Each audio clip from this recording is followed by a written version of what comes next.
Immense avec 6 grands pieds. Photos et dessins à l'appui, les traces découvertes dans un champ de la commune alimentent depuis la mi-juin toutes les conversations de Marcilly. Les habitants du village veulent comprendre ce qui à ce jour reste incompréhensible. Je suis comme tout le monde, je ne suis pas expert en la matière, je ne peux pas dire d'où ça vient. Mais c'est curieux parce que ça vient du haut. À une centaine de mètres de là, à la sortie du village, la marque est toujours visible. Une entaille creusée dans la terre, moins nette qu'il y a un mois, mais toujours aussi étrange. A-t-elle été provoquée par un avion, une montgolfière ou un ovni? Rien de tel, répond le maire de la commune. C'est la foudre, mais je n'en suis pas sûr. Pas de traces de véhicule. On peut pas. Ça peut être la foudre, mais enfin. Il semble qu'à cette époque-là, il n'y a pas eu d'orage. Alors, c'est curieux. Curieux, d'autant que des phénomènes bizarres se sont déjà produits à Marcilly.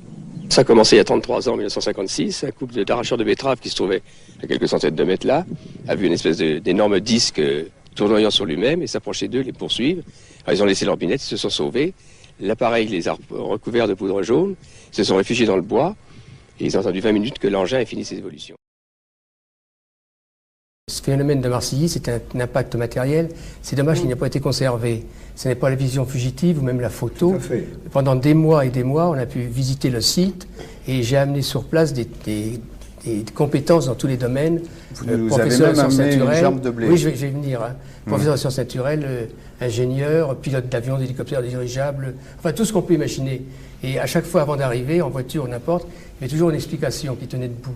Et chaque fois que la personne s'est trouvée au milieu du phénomène, elle est restée sans voix, les bras ballants, parce que ça ne s'explique pas. Et pourtant, c'est un témoignage matériel absolument concret, mais où il y a des impacts en plus mécaniques. Vous avez vu sur les photos qui sont passées une partie du petit sillon, un sillon qui faisait 50 mètres de long, qui était droit au cordeau.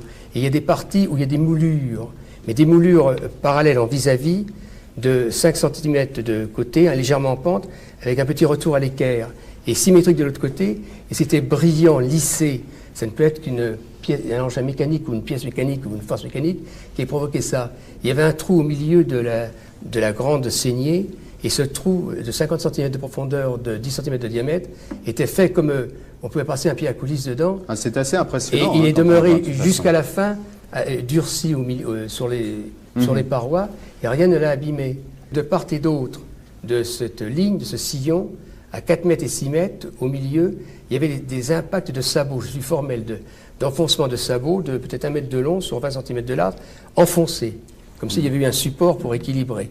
Ça, c'est formel, quoi. Alors, ce qui a surpris le plus le cultivateur, voilà, c'est ce que vous voyez là, c'est le blé.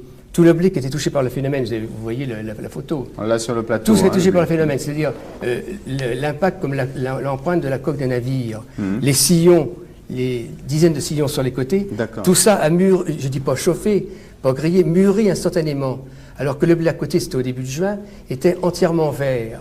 Alors ce qui est encore plus curieux, c'est qu'il n'y a pas eu de progression. C'est qu'à côté des tiges vertes, il y avait des tiges blondes, vous voyez, mais de la racine à l'épi, et les épis n'étaient pas formés, il n'y avait pas la matière, mais ils ont mûri et durci quand même. Donc là-dedans, vous avez des épis à mi-grosseur. Oui. On a fait des essais, et ces épis-là plantés ont poussé. Donc c'est un mûrissement accéléré, très accéléré. Mais dû à la chaleur peut-être intense qu'il y a eu à ce moment-là? On n'a pas eu d'effet de chaleur.